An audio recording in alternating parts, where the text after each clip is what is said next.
On y va maintenant avec la section 4.4. Donc, dans nos dernières vidéos, on a parlé de la section 4.3, des différentiels, des variations et ensuite des calculs d'incertitude. Ça fait partie d'une des grandes branches de notre calcul différentiel qui nous permet notamment d'aller étudier des fonctions ou des valeurs à un certain point. Maintenant, ce qui nous intéresse à la section 4.4, ce sera plutôt d'aller voir la croissance, la décroissance et les extrémums d'une fonction. Donc, pourquoi est-ce que je dis croissance, décroissance? Comment est-ce qu'on pourrait aller évaluer ça? Bien évidemment, si on parle de la dérivée, on parle d'un taux de variation. Et lorsqu'on parle d'un taux de variation, bien, on dit qu'on varie vers le haut ou on varie vers le bas. Donc, on peut parler de croissance ou de décroissance. Donc, notre dérivée va nous permettre d'aller évaluer ça. Mais on va aussi pouvoir déterminer quand est-ce qu'on a des extrémums d'une fonction. Donc, les extrémums, on va le définir dans un instant. Ça se trouve avec les maximums et les minimums. Et ces maximums-minimums-là vont être définis d'une certaine façon par une particularité de notre fonction de la dérivée. Donc, on va regarder ça ensemble, on définit le minimum, maximum, ensuite de ça, on parle des extrémums, puis on ira voir qu'est-ce qu'on peut faire avec la dérivée pour ça. Donc, on commence avec la première définition, où on va définir un minimum et un maximum relatif. Bon. Minimum, maximum, c'est des termes qu'on comprend, on les connaît déjà, donc on va essayer de les définir plus rigoureusement avec des termes mathématiques pour pouvoir aller construire nos extrémums et aller chercher nos particularités de la fonction dérivée. Donc, on se donne un point P sur notre domaine de la fonction f, donc un point qui fait en sorte que la fonction f, elle est définie, et à ce moment-là, on va dire qu'on va avoir un minimum relatif en P, si lorsqu'on évalue la fonction f, donc f de p, ça se trouve à être plus petit ou égal que tous les autres f de x qui sont autour.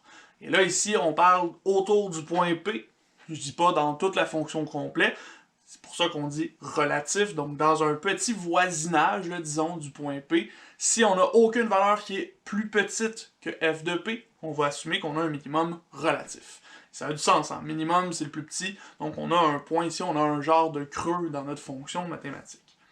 Si à l'inverse, on a plutôt un maximum, on va dire que notre fonction f admet un maximum relatif à p, si notre fonction f de p, elle est plus grande ou égale à toutes les autres valeurs f de x qui l'entourent. Encore une fois, dans un petit voisinage de notre fonction, si on a quelque chose si on a effectivement une valeur qui est plus grande que toutes les autres, on va assumer que c'est un maximum relatif. Maintenant, ces minimums et ces maximums-là, c'est ce qu'on appelle les extrémums d'une fonction.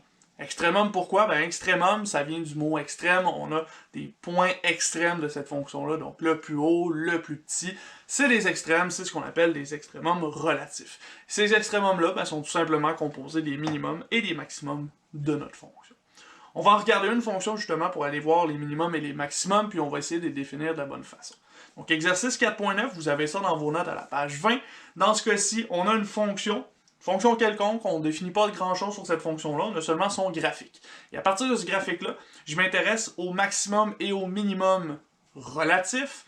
Donc ici, je vous mentionne encore une fois que c'est relatif parce qu'on n'a pas l'ensemble de la fonction de toute façon. Donc on va aller voir seulement dans un voisinage de nos points qu'est-ce qui se passe. Donc ici, de nos définitions, si je cherche pour commencer les points maximum, je vais aller voir les deux pics de ma fonction.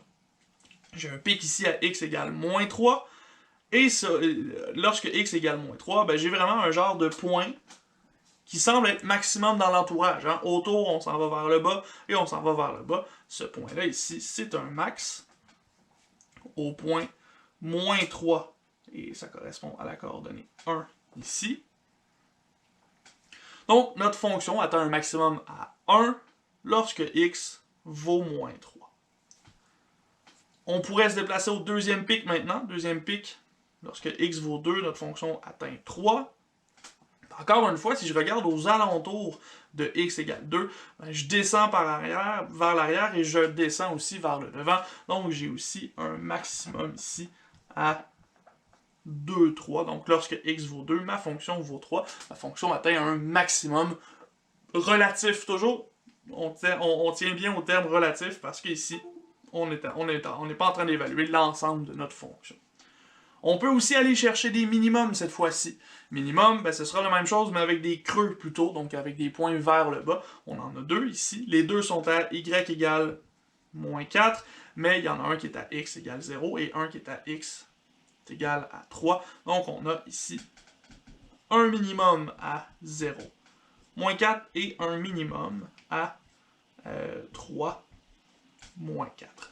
Donc ce sont des extrémums de la fonction. On a des points plus importants, plus intéressants de notre fonction à ce stade-ci.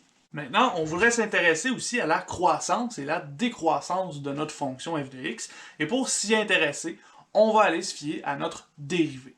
On a dit que la dérivée, c'était quoi? C'est un taux de variation. Donc, on varie de quelle façon. Et ce taux de variation-là nous indique qu'on augmente ou qu'on diminue ou qu'on reste stable, finalement. En effet, si on a une variation, un taux de variation, une dérivée qui est plus grande que 0, ça veut dire qu'on augmente de plus en plus. Donc, si on a f' de x qui est plus grande que 0 sur un intervalle, on va assumer que notre fonction, elle est croissante sur cet intervalle-là. Si à l'inverse, notre dérivée, elle est négative, on varie négativement, on a une diminution, ben à ce moment-là, on va assumer que notre fonction, elle est décroissante sur notre intervalle. Ça ici, c'est notre théorème de croissance-décroissance, donc on peut l'utiliser. On peut utiliser ces résultats-là n'importe quand même. On va se donner quelques exemples, 4 graphiques en particulier qui vont nous intéresser pour la croissance-décroissance. Ensuite de ça, on définit une petite variable, une petite valeur particulière qui va nous permettre d'aller un petit peu plus loin dans notre analyse de fonctions. Donc, on commence avec ces deux fonctions-là, deux paraboles avec un sommet là, ici qui est identifié. On va étudier ce qui se passe avant le sommet et après le sommet. Puis on va faire la même chose avec nos valeurs notre fonction valeur absolue juste après. Donc ici, le premier graphique qu'on a, si je suis du côté gauche de mon sommet, ma fonction augmente, ma dérivée f' de x est plus grande que 0. Quand j'arrive exactement au sommet, ce sommet-là, c'est un point particulier parce qu'il n'y a plus de variation. Quand je suis exactement au sommet, je ne suis plus en train de monter, je ne suis pas encore en train de descendre, j'ai une dérivée ici, f' de x, qui est égale à 0, exactement au sommet ici. De l'autre côté du sommet, là, je recommence à descendre, donc j'ai une fonction f' de x qui est plus petite que 0. De l'autre côté, si ma parabole est plutôt ouverte vers le haut, donc on a un genre de bol ici, une espèce de bol, mais avant d'arriver au sommet, on descend, on est attiré vers le creux ici. On a une dérivée f' de x qui est plus petite que 0.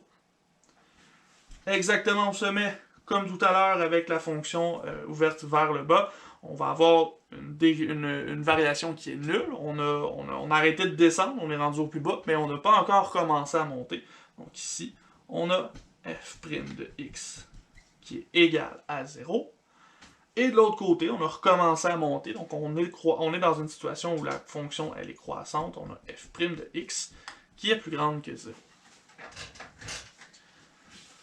Sur la fonction valeur absolue, ben c'est le même principe, hein? C'est juste que là c'est plus piquant. La différence c'est que lorsqu'on va arriver au point exactement ici, on n'aura pas de point, on n'aura pas de pause, on ne va pas avoir une dérivée qui est nulle, on va avoir une dérivée qui n'existe pas. Donc avant d'arriver au sommet ici, on a f' de x qui est plus grand que 0. J'augmente vers le sommet. Rendu au sommet ici, comme on a un point piquant, on n'a pas un sommet doux, on n'a pas un sommet lisse, on a une dérivée qui n'existe pas. On va y revenir plus tard de toute façon. Et ensuite de ça, on redescend. Donc f' de x est plus petit que 0. Même chose aussi sur notre dernier graphique ici. Avant notre sommet, on descend, donc on a une dérivée f' de x qui est plus petite que 0. Au sommet, exactement, notre dérivée n'existe pas. Parce qu'il n'y a pas de moment où on arrête de descendre et où on recommence à monter. Ici, on a descendu et directement ici, on remonte sans arrêt. On n'a pas de point stable ici. Et d'autre côté, f' de x est plus grand que 0 parce que notre fonction recommence à grandir. Avec ces 4 exemples-là, on a 4 points qui sont particuliers dans nos dessins. Dans les 2 premiers dessins, nos sommets sont les points particuliers. C'est ceux qui permettent de déterminer quand est-ce qu'on arrête de croître et on commence à décroître, et vice-versa. Et dans les 2 autres, c'est aussi le pic qui est ici. Qu'est-ce qu'on remarque dans ces 2 premiers-là? La dérivée est égale à 0. Et dans les 2 autres, la dérivée n'existait pas.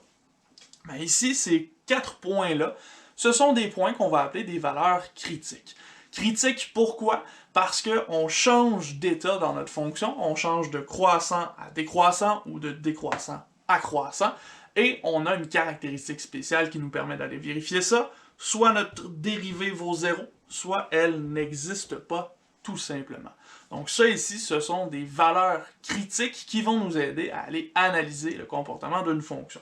Donc une valeur critique, qu'est-ce que c'est? C'est une valeur de x qui fait en sorte que f' de x vaut 0 ou f' de x n'existe pas tout simplement. Et là, avec ces informations-là, on a tout ce qu'il nous faut pour étudier autant la croissance que la décroissance et les extrémums. Pourquoi? Parce qu'on remarque quelque chose d'intéressant ici. Qu'est-ce qui se passe à nos valeurs critiques? On l'a dit, c'est des valeurs critiques qui déterminent qu'on change d'état, donc on change de croissant vers décroissant et vice-versa. Donc, on va être capable de trouver des sommets, des maximums, des minimums, selon le type de fonction qu'on est en train d'étudier et selon le comportement de notre dérivée. Si on regarde le premier ici, vous voyez que ma fonction, elle était croissante jusqu'à ce qu'elle atteigne 0, et là, ensuite, elle est décroissante. À quoi est-ce que ça se traduit, ça, ici? Ça se traduit en une parabole qui est ouverte vers le bas et qui a un maximum au point critique qui est ici. L'autre version ici, on a une fonction qui est décroissante, donc on s'en va vers le plus bas possible, on arrête de descendre et on recommence à monter. Donc on a formé un creux, on a formé un minimum ici. C'est à partir de ces informations-là, à partir de cette analyse-là, qu'on va être capable de déterminer premièrement la croissance, la décroissance, et ensuite de ça, les extrémums de notre fonction. Et c'est ce qu'on va faire avec notre test de la dérivée première.